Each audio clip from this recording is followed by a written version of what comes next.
So, dito sa viewers natin, so idol pa demo naman, isang equalizer, isang crossover, isang amplifier at saka isang mixer. So paano ba daw mabukod yung low speaker at saka pang mid-high speaker gamit yung mga ito ano. So ito idol, magagawa natin yan. Lalo pag mayroon tayong crossover, kahit single amplifier yan, magagawa natin mabukod yung low at saka pang mid-high natin dito.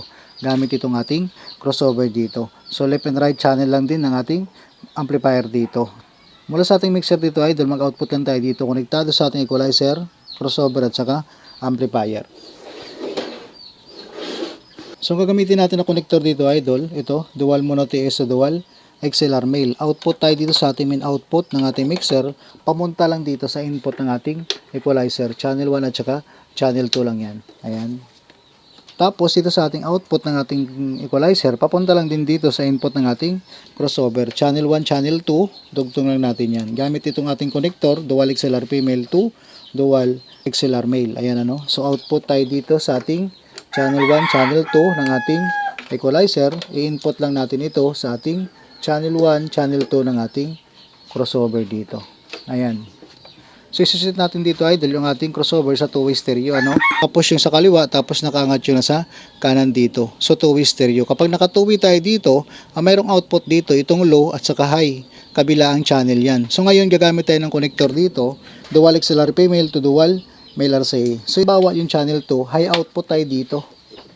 Tapos yung pinakadulo nito, i-input natin halimbawa sa ating left channel ng ating audio input dito. Tapos itong isang connector natin, output tayo dito sa ating low output ng channel 1 ng ating crossover. Papunta ito ngayon sa right channel ng ating audio input dito. So hanapin lang natin idol yung pinakadulo ng ating high output.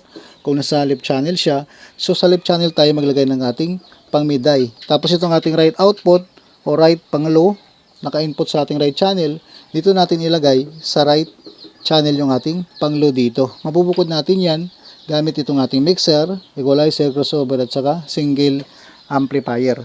So ito na idol yung isang channel natin dito sa ating low, tapos yung isang channel natin dito sa ating left channel. So ito yung ating crossover ano, dito lang tayo mag-maintain o mag-control ng ating sound dito mula dito sa ating mixer. So yung ating mixer dito, nag-main output lang tayo dito, tapos through Bluetooth yung ating source dito. Kapag binulyom natin dito, ayan, so naka-fix yung ating volume dito. Dito na tayo magko-control sa ating crossover. So kanina idol, yung ating channel 2 ginamit natin sa ating pang-mid-high.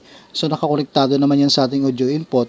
Ang bubulyuman natin dito, tapos itong high output niya. Ayan.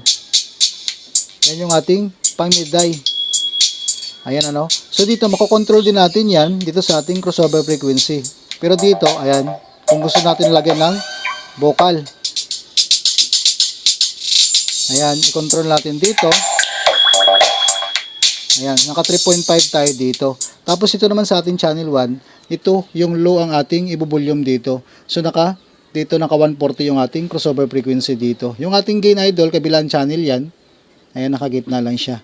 So volume tayo dito sa ating low.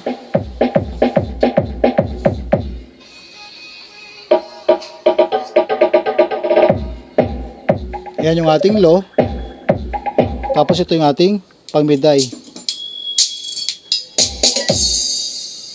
So isang amplifier yung ginamit natin dito idol. Sundan yung ginawa natin dito. Ayan, kabilang channel lang din dito. Ginamit natin sa ating pang low at saka pang mid-high dito. Itong ating high ulit. Ayan. Makokontrol natin dito. Ayan.